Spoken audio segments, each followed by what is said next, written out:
ये कहानी है रामलाल की, एक सीधा सादा किसान जिसकी पहचान उसके हाथों की मेहनत, चेहरे की झुर्रियां और आंखों में बसी उम्मीद थी।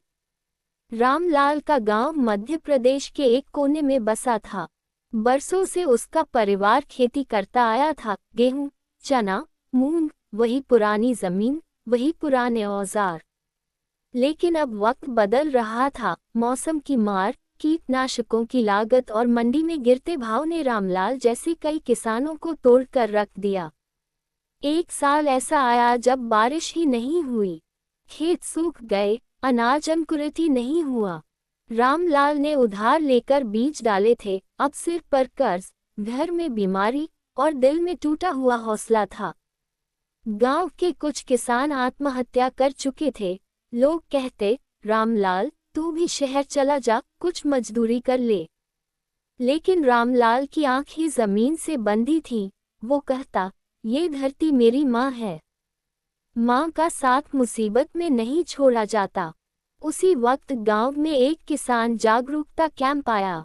वहां एक अफसर ने कहा, जैविक खेती अपनाओ, कम लागत में भी मुनाफा हो सकता है।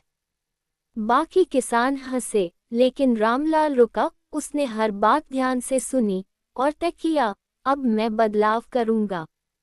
उसने अपने छोटे से खेत में बिना रासायनिक खाद की खेती शुरू की। गोबर खाद, नीम का छिड़काव और पुराने देसी बीज।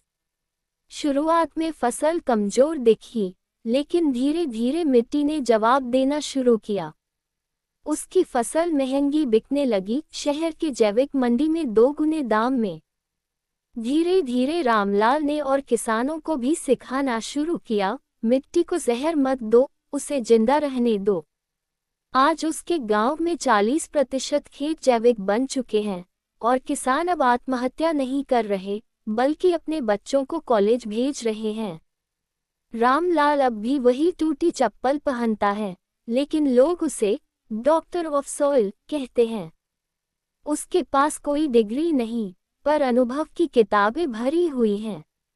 मुसीबत चाहे कितनी भी बड़ी क्यों ना हो, अगर इरादा साफ हो और सोच बदलने की हिम्मत हो, तो एक किसान भी क्रांति ला सकता है।